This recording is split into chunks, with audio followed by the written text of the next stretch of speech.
Um líder que fica defendendo diversidade e reclamando das diferentes gerações na empresa, né, ou as dificuldades que ele tem com diferentes gerações, é um líder hipócrita. Porque no final do dia é isso que é diversidade também. Né? Isso compõe a palavra diversidade. Né? Diferentes gerações, diferentes cabeças, diferentes formas de pensar, efetivamente trabalhando juntos naquele ambiente. Então pode ser algo saudável. E às vezes ficar reclamando parece um negócio assim que o líder está ficando obsoleto.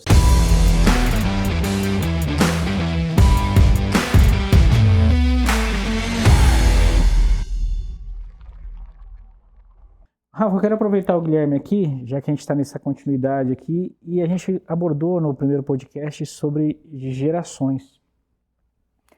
E eu queria bater um papo nisso, porque eu escuto muito líderes reclamando de gerações, né? Ah, mas essa geração isso, mas essa geração aquilo, essa geração é difícil, né? O que você pensa sobre esses líderes, Guilherme, que ficam se queixando sobre gerações? Porque a gente sabe que gerações têm características. Cada uma delas tem suas características, por isso que elas são classificadas em gerações. Mas o líder... Pensa assim, Wilson, adianta reclamar de estações do ano? Não. Adianta reclamar que o dia tem 24 horas?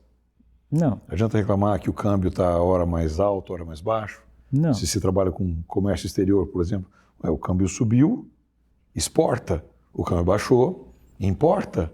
Mas a maré está fazendo isso. A mudança de tecnologia, a mudança no conhecimento, a mudança no estilo de vida traz pessoas com formações diferentes. E eu olho para tudo isso e fico imaginando qual é o critério que rege toda essa história. Então a diferença de gerações, para mim, ela está muito mais ligada, por exemplo, assim, à tendência, à quantidade de resiliência disponível. Quanto que uma pessoa consegue enfrentar o tédio ou aquilo que não é agradável para ela antes de fugir. Isso é uma boa e definição. Qual é a janela de comunicação que ela te dá para isso? Porque uma pessoa com mais resiliência e que enfrenta o tédio ou os sabores ou pressão por mais tempo antes de fugir, é uma pessoa que você, digamos assim, mesmo não tendo tanto cuidado na forma comunicar, como se comunica, essa pessoa ela vai tentar entender o que você está dizendo. Ela não vai pressupor o pior naquilo que você está dizendo e tentar fugir. Ela vai ficar ali, vai fazer a parte dela, vai resolver. Por quê? Porque para ela aguenta lidar com a pressão, ela aguenta lidar com a cobrança, ela aguenta lidar com uma comunicação não tão cuidadosa. Agora, uma pessoa que tem uma paciência menor e tende a fugir do tédio, fugir da pressão, fugir de um enfrentamento mais rápido, qualquer coisa que eu fale, a pessoa vai começar a tentar encaixar o que você está dizendo em padrões que ela já tem aqui, pré-moldados. E quando alguma coisa que você disse parece que encaixa num padrão que é ofensivo ou que cria pressão, ela já reage porque ela não tem paciência nem resiliência para lidar com isso. Então, isso para mim é o critério mais importante. E tem pessoas que são, digamos assim, já avançadas na idade, que não tem nenhuma resiliência. Todo mundo tem alguém na família que é aquela pessoa que você pisa em ovos diante dela. E na família também deve ter alguém, talvez adolescente, que pega as coisas no ar e fala, deixa que eu faço. Talvez, pelo momento econômico que o país passou ao longo do tempo, que o mundo passou, de abundância e de escassez, isso deu uma tendência para as gerações. Então, os mais antigos, onde tinha mais escassez, era aquela coisa, a roupa do mais velho passa para o do meio, depois passa para o mais novo, remenda para o quarto filho, porque tinha mais filho antes, né? E enquanto uns ficavam descalços ainda, e assim ia embora. E tudo bem, então se criou uma tolerância para aquilo que é desagradável maior. Depois já veio uma facilidade um pouco maior e agora a facilidade extrema. Perfeito. É interessante porque o meu avô reclamava da geração do meu pai e achava que o mundo ia estar perdido, né? E meu pai reclamava da minha e eu tô aqui, né, e fico falando das características das outras também. E quando você lê Sêneca, Aristóteles, os pensadores gregos, eles reclamam, dizendo que o mundo está acabando, porque a próxima geração está perdida há 2.000, 3.000, 4.000 anos. Então o desafio de ser um líder forte, que a gente começou falando aqui sobre isso, líder forte, líder fraco. É como lidar com alguém que é diferente de mim. Como lidar com alguém que é diferente de mim. Como me conectar a essa pessoa, como desenvolver essa pessoa, como Exato. E aí, corrigir quando essa se fala em pessoa. diversidade, tem duas coisas para olhar. Eu vou incluir pessoas que são diferentes da minha equipe ou eu saberei lidar com pessoas por mais que elas sejam diferentes de mim.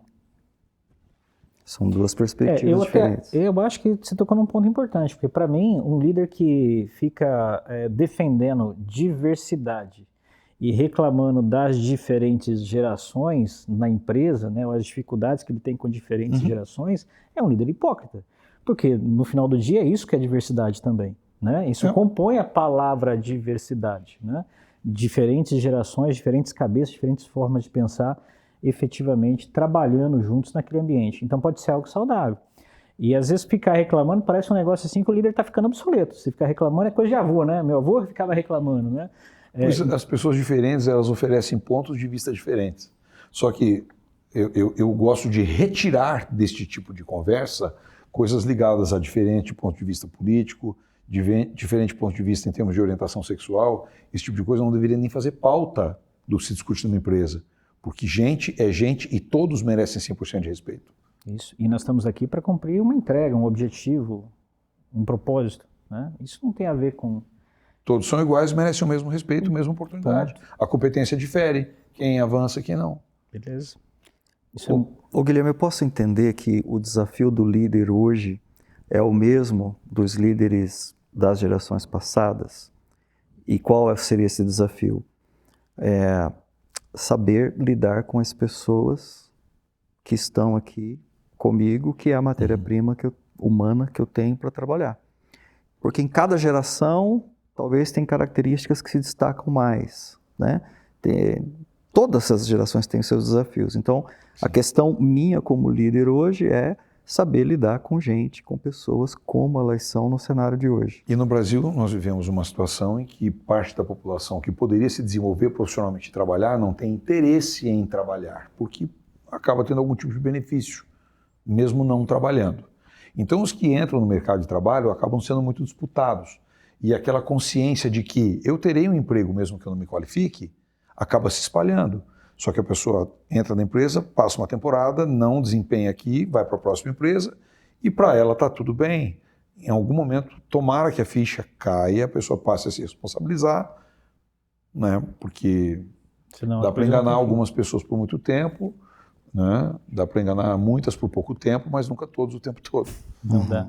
E aproveitando a tua pergunta, Rafa, também contribuindo com ela, eu acho que tem muito a ver com o papel da liderança, sim, e tem muito a ver com como o líder vai lidar. Porque, na minha percepção, como o Guilherme está trazendo, o que muda são os quantitativos de uma época para outra. Quantas pessoas estão com essa característica, quantas pessoas estão com outras características. Mas características a gente desenvolve. Tá, Dale Carnegie aqui, vou aproveitar e fazer um jabá para o meu grande amigo Guilherme, né?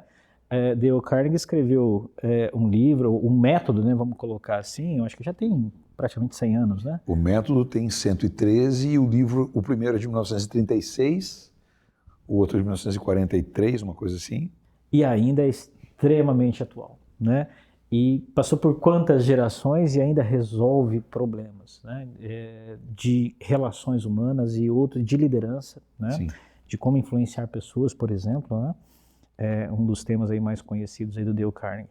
Então, é a atribuição do líder a lidar com esses diferentes perfis, entender quais são os gaps de cada um desses perfis e ajudar essas pessoas a se desenvolverem e ter pessoas de diferentes gerações, de diferentes perfis. Isso não muda. Isso vai continuar existindo de uma geração de outra e vai continuar sendo o papel do líder lidar com esses gaps dos seus liderados. Não adianta reclamar. Não adianta reclamar de geração. Ficar reclamando não vai resolver o problema, como o Guilherme está trazendo, vai te dar mais a sensação de que você já está obsoleto, ficando para trás, assim como, de repente, um avô, alguém que já está fora do mercado de trabalho, que daí você pode ficar reclamando, porque daí não tem nenhum problema, você não precisa garantir efetivamente a entrega. Mas essa é a matéria-prima que a gente tem para trabalhar e é com ela que a gente tem que fazer as coisas efetivamente acontecerem. Vai aumentar, sempre vai ter uma dificuldade, que bom que tem, por isso precisa do gestor e do líder, né? Se todo mundo fizesse o que tem que fazer e não precisasse de alguém ali para coordenar, ajudar a resolver esses gaps, conectar com a missão efetivamente, para que a gente ia precisar de líder? Não é verdade? Então essas dificuldades, inclusive, é a razão da existência da liderança. Então o líder ficar reclamando de problema de geração, que tem problema para resolver, que tem problema com a equipe, Cara, é como se ele reclamasse que ele tem trabalho para fazer. é como se ele reclamasse que tem trabalho para fazer, não faz o menor sentido, né? Então, tá bom, eu não preciso de mim aqui nessa empresa, eu quero uma empresa que não precisa de um líder, então eu vou fazer outra coisa. Beleza, cara, tudo bem. Né? Então, Se as pessoas fossem fáceis, a função da liderança é ser trabalho temporário. A função da liderança seria ser trabalho temporário. E a gente treina, a gente capacita, se capacita como lidar, como formar essas pessoas e como direcionar. Então, como? Se conectando com elas, se importando com elas, entendendo verdadeiramente seus propósitos e ajudando elas a atingir os seus objetivos efetivamente. Né? Então, tem formas de lidar e as formas não mudam, os princípios de como lidar com gente não muda de uma geração para outra. Né? A forma, o como, muda. Porque, como o Guilherme trouxe aqui o termo janelas de comunicação, né, que é o canal e a forma que a pessoa consegue receber e ouvir, isso muda de uma geração para outra. As mensagens, até as palavras, né? Mas na rede social, por exemplo, tem os trends, né? A cada mês ou a cada trimestre tem um tipo de abordagem que funciona melhor no algoritmo da rede social e as pessoas assistem mais. Aí aquilo fica batido, muda a pegada para o próximo período. As gerações também têm um pouco disso. Uma geração funciona mais com desafio, a outra funciona mais pensando como ela ganha, a terceira funciona mais sendo mais envolvida, mas os princípios de 1 a 9 do Dale ajudam em qualquer um dos casos do mesmo jeito. Perfeito. Como fortalecer relacionamentos. Legal, muito bem. Obrigado aí pelo bate-papo, Guilherme, Wilson. Quando Esse quiserem. É o podcast Na Trincheira. Ficamos por aqui. Estejam conosco para os próximos episódios.